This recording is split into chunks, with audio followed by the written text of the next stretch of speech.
Tras la última derrota en manos de Askelan, Thorfinn se encuentra emocionalmente roto.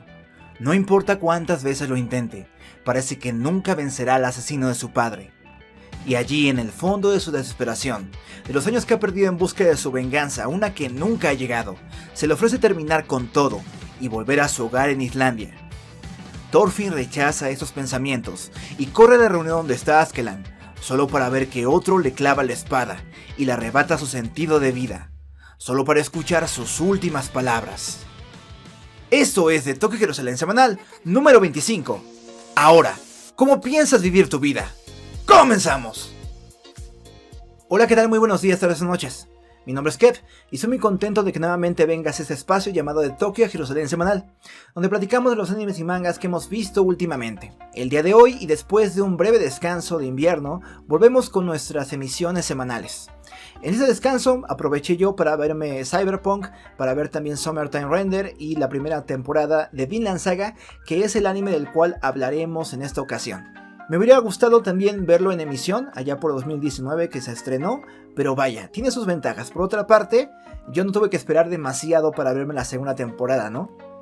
Y bueno, de lo que platicaremos el día de hoy es de el legado que dejó Askelan a algunos de los personajes de esta serie, principalmente a Thorfinn y a Canuto. Creo que ocurre, y para todos no es misterio, que Askelan se reflejó precisamente en esos dos personajes, en Canuto y Thorfinn, de una u otra manera. No son para nada parecidos, pero del lado de Thorfinn se identificó por la búsqueda de la venganza. Él narra después de la última batalla que tiene con Thorfinn, donde por cierto lo deja humillado completamente, que él nació de una sirvienta que su padre tenía en su finca. Su padre, que era un guerrero bastante renombrado, y siempre le guardó un rencor, y siempre buscó venganza porque le trató mal e incluso estuvo a punto de matarle. Cuando su padre se da cuenta de las aptitudes para la espada de este niño, le entrena y le recibe y le reconoce como su hijo, sin saber que él fraguaba la venganza, que finalmente logra consumar en muy poco tiempo, siendo aún un pequeño. Y después logra poner a sus hermanos, a sus medios hermanos, uno contra otro, y logra quedarse con mucho de la herencia del padre. Y consigue quedarse con la herencia del papá. En esto se parece a Thorfinn, en la búsqueda por la venganza. Y en cuanto a Canuto, la similitud que él mismo encuentra es su odio a sus respectivos padres. Al principio, Canuto estaba viviendo en negación, pensando que su padre lo amaba, que le procuraba. Por ejemplo, en aquella escena donde Canuto, su mentor y el padre están orando frente a una cruz improvisada, el padre, en un arranque de honestidad, de sinceridad en oración, le dice a Dios, le reclama por qué no escucha sus oraciones, por qué está tan lejos. Y Canuto, lejos de comprender el momento que estaba viviendo este personaje, le reclama y se empieza a reclamar a sí mismo. ¿Cómo es posible que alguien dude del amor de un padre? No de Dios exactamente, sino de un padre. En ese momento catalogaba a todos los padres como buenos. Vivía en una lucha constante de lo que él ya sabía, que su padre le encargó esa misión para matarle. Esa es la similitud que tiene con Askelan. Si bien uno amaba a su padre y otro lo odiaba, creo que podían encontrar en Askelan el reflejo de lo que podría ser sus vidas. Lo interesante es que Thorfinn recibe un mensaje intencionalmente de parte de Askelan, que es dejar ese camino de venganza. Y en cuanto a Canute, me parece a mí que también le envía intencionalmente un mensaje completamente opuesto. Consuma tu venganza. Lucha por acabar lo que iniciaste. Recordemos que Askelan buscaba a alguien a quien servir, un amo que valiera la pena, un rey al quien poder seguir, y lo ve en Canuto. Por eso para él es muy importante que sepa que es posible consumar una venganza, consumar un asesinato que tenía que tomar en algún momento. Dándole el ejemplo de su propia vida, le dice implícitamente que llegaría el momento en que tendría que tomar una acción concisa, contundente. No tenía que revelar a nadie en ese plan que tenía él en su corazón, simplemente llegar y ejecutarlo. ¿Qué es lo que termina haciendo en el último episodio? No precisamente contra su padre, sino contra el mismo Askelan. Consejos distintos para distintas personas. El consejo a Thorfinn es que abandone el camino que ha empezado, que de hecho ya lleva 10 años intentando llevarlo a cabo, y ya debe ser una señal para él el hecho de que no lo pudo concluir. debe rendirse y buscar otro tipo de vida. Si hubiese querido acabar con él, lo hubiera hecho desde hace mucho tiempo, pero parece que cada batalla en que le gana a Thorfinn y que le perdona la vida y que le da otra oportunidad, es una más para que deje ese camino de venganza. Y volviendo a Canute, algo que me gusta mucho del relato de Askelan es que le dice a Canute que su madre le contaba que algún día iba a llegar el rey Arthur a defender a los galeses. Y él creció con esa esperanza hasta que se hartó y dijo, si no va a llegar un héroe, yo conseguiré hacer lo que ese héroe tendría que hacer por nosotros. De forma análoga a lo que Canute estaba determinado a hacer ya, respecto a su nueva fe en Dios. Antes creía ciegamente que algún día él iba a responder las plegarias que tanto hacía, que él iba a instaurar nuevamente el paraíso, pero ahora, decepcionado él por el maltrato de su padre, asume que en la misma categoría de los padres se encuentra Dios y decide ser su propio Dios, atraer al paraíso a la tierra a través de sus propios medios, de lo cual Askelan está completamente de acuerdo. No sabía Askelan qué rumbo iban a seguir las cosas, no sabía él que iba a atacar el reino de Gales, el rey, y que tenía que tomar una decisión contundente, pero había ya sembrado la semilla en ambos chicos. Creo que es Canute quien aprovecha más las lecciones de Askelan, quien tiene un despertar muy rápido. En cuanto conoce la realidad, inmediatamente camina hacia lo que cree que es su respuesta. Y más bien es Thorfinn el que le cuesta mucho trabajo entender las lecciones que se le dan. Y de esto vamos a ver mucho en la nueva temporada. Hay otro momento en el que me gustaría poner el foco. Es aquel en el que Askelan y Thorfinn están junto a unas ruinas romanas. Y él cuenta sobre la historia que lo llevó hasta ese momento. De cómo esta civilización fuerte, altamente tecnológica, sucumbió después de invasiones ante personas quizás menos desarrolladas. A su vez que la nueva generación ahora de vikingos iba a sucumbir, iban a haber nuevas generaciones. Le hace consciente de su futuro, de que es finito. Pero Thorfinn está tan cegado por su venganza que no sabe ver más allá de su nariz, no sabe ver más allá de la circunstancia que tiene inmediatamente. Askelan, por su parte, quizás como viejo lobo de mar, está pensando en el futuro, está empezando a trazar sus decisiones que van a afectar todos los reinos a su alrededor. Y vaya que lo hace. Askelan es un personaje que deja huella en por lo menos 3 reinos, en un rey, en Thorfinn, en todas las personas que llevan a su paso, sin glorificarlo, porque también es un asesino, también es una persona desalmada, también es alguien que usa métodos ruines para alcanzar sus objetivos, que utilizó a personas que dice él odiaba para defender su región, pero no deja de ser un personaje increíble que sin duda va a dejar huella en esta temporada. Sobre todo, en la última línea que le dedica a Thorfinn. Cuando yo muera, ¿cómo piensas vivir tu vida? Esto es de Tokyo Jerusalén Semanal. ¡Regresamos!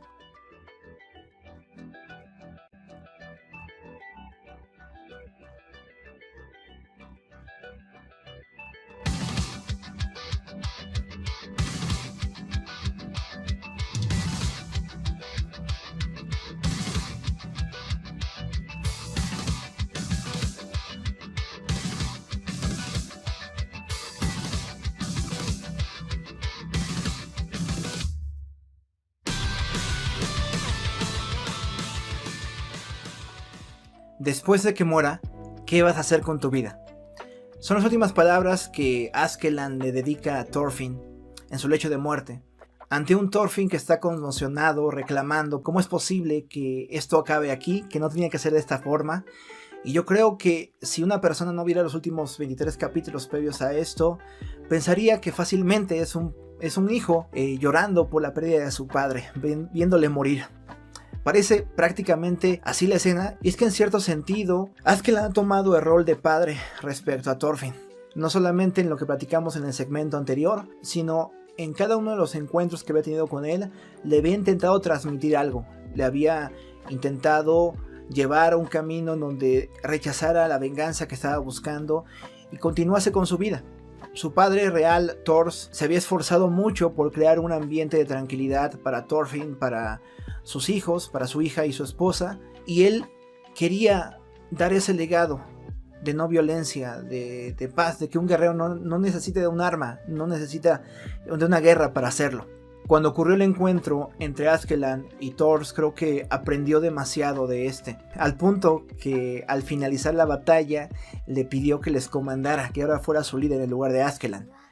Lo suavizó con algunas risas, pero creo que hablaban demasiado en serio. Estaba dispuesto a ceder ese liderazgo, porque más adelante lo vemos, él buscaba a alguien a quien valiera la pena seguir, un amo el cual él pudiera escoger, lo que escoger realmente, pero recapacita en ver en que este hombre nunca va a regresar al camino de las batallas y termina usando la astucia para vencerlo, sin dejar de ser tocado y afectado por la calidad de guerrero que era. Hay una escena en la que le preguntan cómo era Thors y él dijo como cualquier otro, pero realmente él estaba sintiendo cómo él había cambiado su vida por completo, cómo le había mostrado un camino de heroísmo, de ser un guerrero que nadie le había mostrado. Muchos a lo largo de la serie se arrepienten de no haber seguido a Thors en su camino, porque se dan cuenta de que él sabía algo que los demás han ignorado en su camino de guerreros toda su vida. Esto es lo que le quiso transmitir también al final de sus momentos Askeland a Thorfinn, y no logra hacerlo atinadamente. Thorfinn es un cabeza dura desde el principio, no acepta la enseñanza que le da su padre cuando de pequeño le quita la daga, cuando le quiere transmitir que nadie tiene enemigos. Le muestra cómo el desenfundar una daga, un arma, cualquiera que sea, va a traer como consecuencia sí o sí el sufrimiento, el dolor y la sangre de otros. Y creo que es muy simbólico eso de soltar la daga. Refleja también la realidad inmediata que estaba viviendo, donde él iba con una intención de retar limpiamente y matar a Askeland, y se la arrebatan de la misma forma que al ser apresado él pierde la daga de su padre, y en ella se refleja toda la trayectoria de vida que había tenido, todos los saqueos, todas las muertes que había causado a inocentes, a otros guerreros, todo el odio y la ira por intentar hacerse del derecho de retar a Askeland. Todo esto lo pierde en un momento, al igual que la daga de su padre. Yo no sé si vuelve a esa daga, y queda completamente desprotegido y completamente desprovisto de propósito para su vida. Por eso ahora lo vemos en esta segunda temporada siendo un esclavo, dejándose capturar en algún momento y cayendo en las manos de un esclavista, sin ningún sentido de lo que va a hacer de ahora en adelante, ya no queriendo tampoco regresar a su antigua casa en Islandia, a volver a ver a su madre, a su hermana. Y realmente es muy interesante ver en cada una de las obras que nos ofrece el anime las diferentes vías de lo que es venganza. Hay venganzas como esta, la de Thorfinn o la de Sasuke, que nunca logran concretarse. De alguna forma pareciera que sí con Sasuke, porque vence a Itachi, pero después se da cuenta de que ese odio estaba mal enfocado, de que Itachi nunca fue una persona mala que hiciera algo con dolo para destruir a su propio clan, sino que estaba siguiendo las órdenes de otra persona que le amenazaba a él mismo. Él vuelca su ira contra otros, y aunque no me gusta mucho el personaje, admito que es precisamente lo que queda después de una venganza. El sentimiento de querer que alguien más pague, al no encontrar la saciedad en el acto consumado, inclusive como lo hizo con Itachi. Sigue buscando culpables, sigue buscando personas a quien agredir, no encuentra sentido a su vida.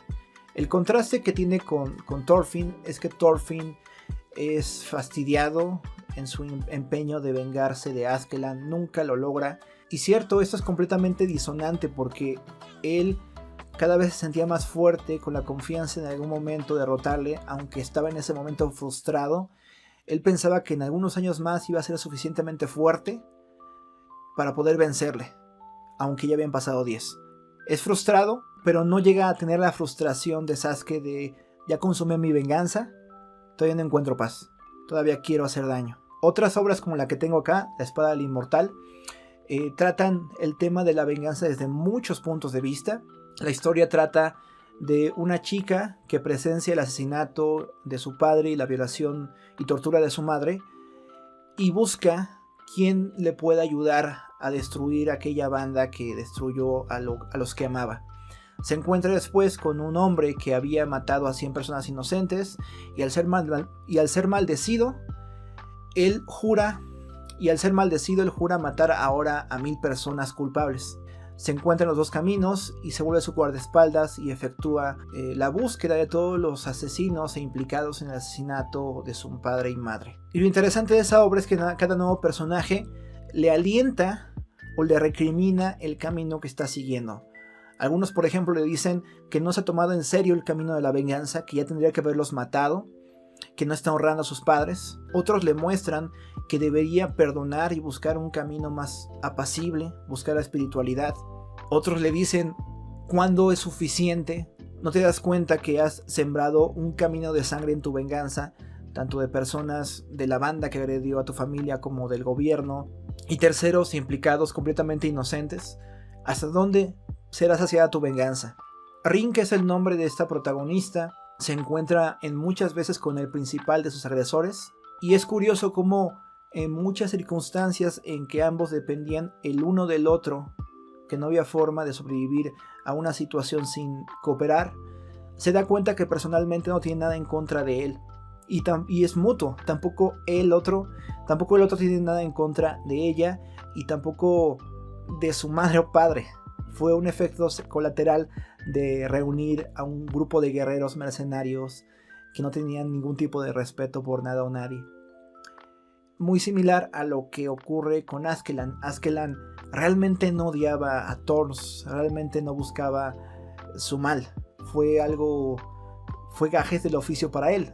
Recordemos, es una cultura muy distinta a la que tenemos nosotros, y tanto los normandos como en el Japón feudal los samuráis tienen un código de conducta, de ética, muy distinto al que tenemos en Occidente. Y si bien ellos tienen sus propios cargos de conciencia, como dijo uno de los guerreros de Askelan, un vikingo no guarda rencor, excepto Thorfinn.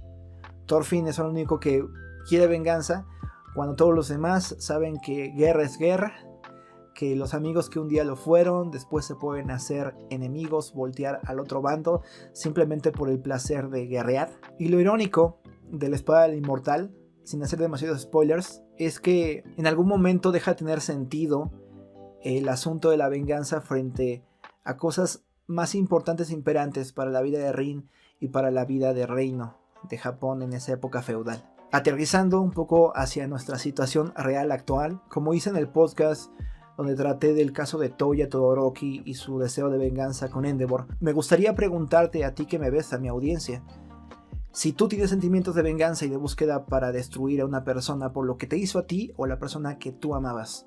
Muy recientemente, aquí en mi país, en la Ciudad de México, ocurrieron algunos siniestros en el sistema colectivo Metro que dejaron algunos muertos y heridos. Ya ha habido varios accidentes, entre comillas, de ese tipo, que se debe mucho a la negligencia gubernamental y de las autoridades responsables. Y realmente yo no tengo a alguien cercano que haya sufrido los estragos de esos accidentes, pero sin lugar a duda, ante la negligencia o la acción de algún grupo delictivo en contra de un familiar, estoy seguro que yo también tendría sentimientos de venganza terribles. La pregunta es la misma que hace Askeland. Cuando se consume este sentimiento de venganza que esas personas o tú mismo tienen, ¿qué seguirá de tu vida? ¿Cuál será el siguiente paso? ¿Tienes planeado lo que continúa? ¿Estás seguro que esa búsqueda y el efectuar esa venganza es lo que traerá paz y justicia a la persona que amaste? ¿La persona que amas querría ver cómo destruyes tu vida en ese camino de venganza? No digo que no tengas derecho a la justicia, que no haya una resolución, un cierre a ello, pero el cobrarte por tu misma cuenta, quizás más que resolver tu propia crisis existencial y de vida, quizás la grave, quizás encuentres un vacío inmenso, quizás encuentres que eso no satisface lo que tú buscas. Si bien estas son cosas de ficción las que hemos tratado hasta este momento, quizás tenga una respuesta a la venganza real y lo que llegues a encontrar no sea lo que tú realmente querías. Si me permites decirte, la Biblia dice: mía es la venganza, dice el Señor, yo daré el pago. Dios promete él mismo cobrar el daño que han hecho a los inocentes y en cambio dar paz a aquellos que sufren. Pero hace falta una persona muy valiente que diga: espero tu paz, pongo las cosas en tus manos, y si bien Voy a seguir en un camino buscando justicia por aquella persona que fue dañada. No voy a dejar que esta venganza se efectúe por mis manos. Requiere valor, requiere entrega, pero qué cosa que valga la pena y qué cosa que sea una respuesta real al sufrimiento no valdrá la pena. Dice la palabra de Dios que en la cruz del Calvario se llevó cualquier pena, dolor y sufrimiento del hombre. Si acudimos a esa cruz, Él efectuará lo más importante, que es la paz para con nosotros, y también la justicia a aquellos que han dañado. Si no es en esta tierra, que puede serlo, en la siguiente será.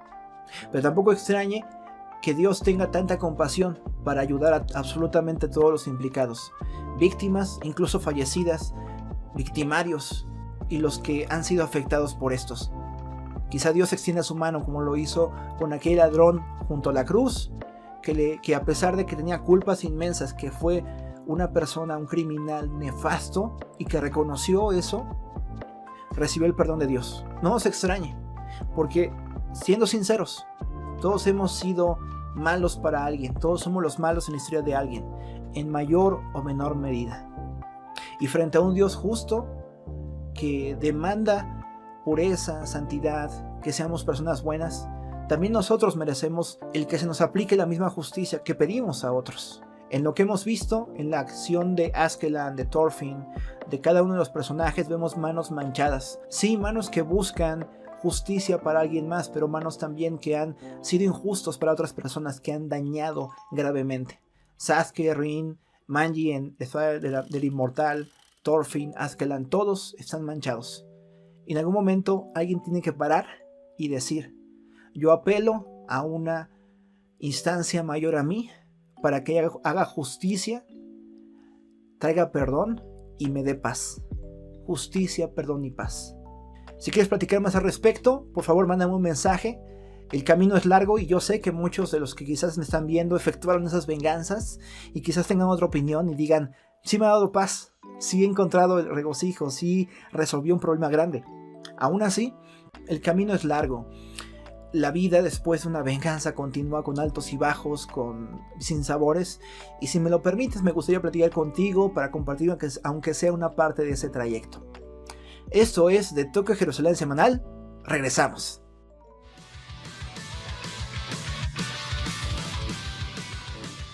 ¿Quieres ayudarnos a seguir creando videos y recursos como este? ¿O quieres invitarnos un buen plato de ramen? Considera convertirte en nuestro patrocinador a través de patreon.com/de Tokio a Jerusalén.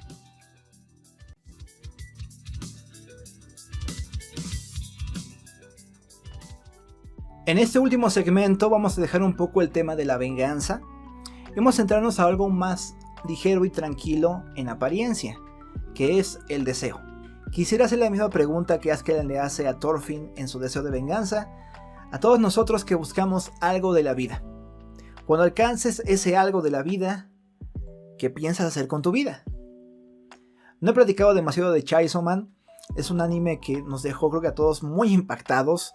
Es una montaña rusa de emoción, de cosas inesperadas, de llanto, de risa, de cosas muy vulgares, de escenas increíbles, increíblemente animadas y orquestadas. Pero me gustaría centrarme en una subtrama que está acompañando toda la acción y los momentos grandes, visualmente hablando, que es el deseo.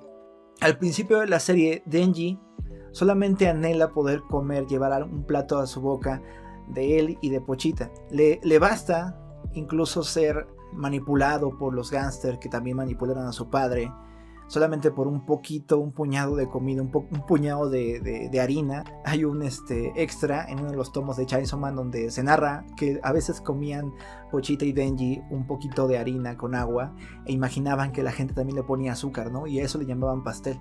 Y después de esto, después de conocer a Makima, de unirse a la organización, encuentra nuevos placeres y cosas que jamás se hubiera planteado tener. Anhelaba quizás tener un alimento preparado y después se topa con una nueva realidad donde encuentra pan y mermelada y todos los tipos de mermelada que quiere y hace un desastre ahí en la cocina. Y poco a poco reflexiona sobre que avanza un poco más y lo que le parecía imposible de alcanzar ahora es una realidad, y sin embargo sigue anhelando cosas, sigue buscando ahora el afecto de Makima, sigue buscando más comida, más rica, sigue buscando otro tipo de placeres. me recuerda definitivamente lo que aprendimos en la prepa, en administración, por ejemplo, o en psicología, no recuerdo, que es la pirámide de Maslow, que es una teoría donde se nos dice que el hombre va alcanzando nuevos niveles de saciedad de ciertas necesidades, iniciando por las psicológicas, pero las fisiológicas, como calzado, vestido, seguridad, y va avanzando a otras superiores que son la reafirmación de su yo, la autoestima, la espiritualidad, etc. Y Denji va transitando este camino. Algo de referencias definitivamente del budismo. En el budismo creen que el necesitar cosas implica dolor, el amar implica dolor, y ese dolor nos ancla a nuestra terrenalidad y nos impide trascender a planos mucho más grandes existencialmente hablando. El último de los estratos que debemos superar, según el budismo, es la conciencia del yo, el ego. Tenemos que desprendernos de él y solamente así trascenderemos. Creo yo que es una perspectiva que niega completamente la humanidad. Me parece a mí que un ser humano necesita, y no es malo necesitar. Es algo que nos da identidad, que nos arraiga y nos hace miembros como de la gran familia de los seres humanos. En mi opinión, sencillamente, sin necesidad, el ser humano tendría que dejar de serlo. Y Denji está transitando poco a poco en un camino que está continuamente pavimentándose, primero poniendo un poco de tierra y grava, y después concreto, y después losa, y encuentra nuevas comodidades para su vida. Esto a costa de siempre arriesgarla constantemente y ante la amenaza, aunque de ella no es demasiado consciente, de que si no continúa en esta carrera de ratón a la cual lo orilló Makima, ella misma va a cazarlo como un demonio y va a matarlo. Es entonces que ocurre algo curioso, porque si bien las necesidades son innatas del ser humano, aquí ocurre que un factor externo llamado Makima toma control de esas necesidades y las enfoca a sí misma. Parece un buen consejo, una buena palabra la que le dice Makima a Denji de que las cosas pervertidas, las cosas eróticas, sensuales, son mejores con una persona que tú conozcas. Me parece en primera instancia algo sensato, el no simplemente que Denji dé rienda suelta a sus instintos con cualquier persona, que valore también que es un ser humano, que no somos animales, vaya, y que somos más que la corporeidad, que somos más que eso, y que el tener relaciones sexuales implica también un conocimiento. Obviamente soy yo construyendo demasiado y dando demasiado valor a lo que dice Makima. Makima finalmente lo que quiere es seguir teniendo en la palma de su mano, que nadie más pueda en el imaginario de Denji cubrir esas necesidades. Denji no se ha planteado en lo que lleva de serie el que pueda él mismo cubrir las necesidades a través de otra persona o de sí mismo y no de Makima. Intuyo que después habrá el conflicto con Makima al ella ver que otras personas potencialmente puedan cubrir las necesidades que podría tener Denji. De hecho, ya por ahí Himeno en algunas escenas parecía poder cumplir algunas de ellas, y ella busca hacer que esa necesidad crezca en Denji.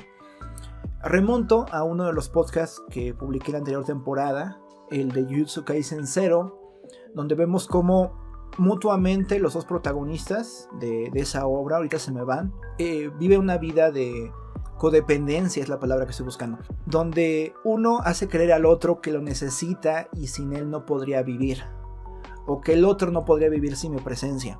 Ahí lo hacen como de una forma muy ingenua, pero en esa ocasión platicamos sobre cómo irrumpimos en la persona del otro, haciéndole creer que nos necesita y sin él no podríamos vivir.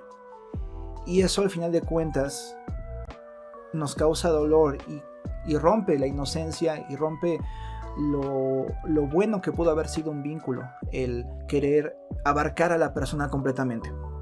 Eso de parte de Makima, ¿no?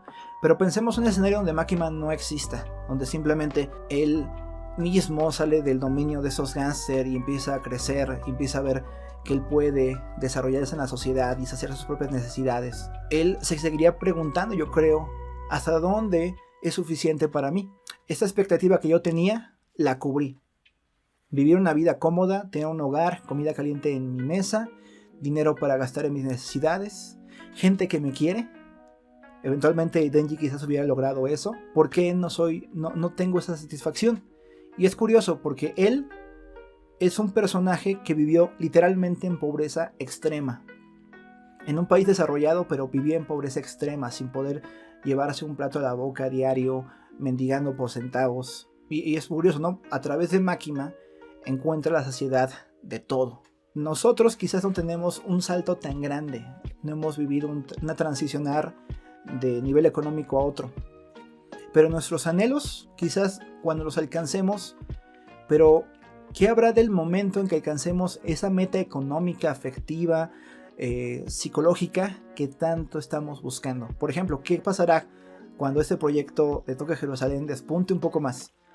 Si baso mi vida en que eso es lo que va a hacerme feliz y va a cumplir mis expectativas, siempre habrá algo que sobrepase eso, que es una meta nueva, y llegaré yo mismo en una rueda de ratón que nunca será saciada.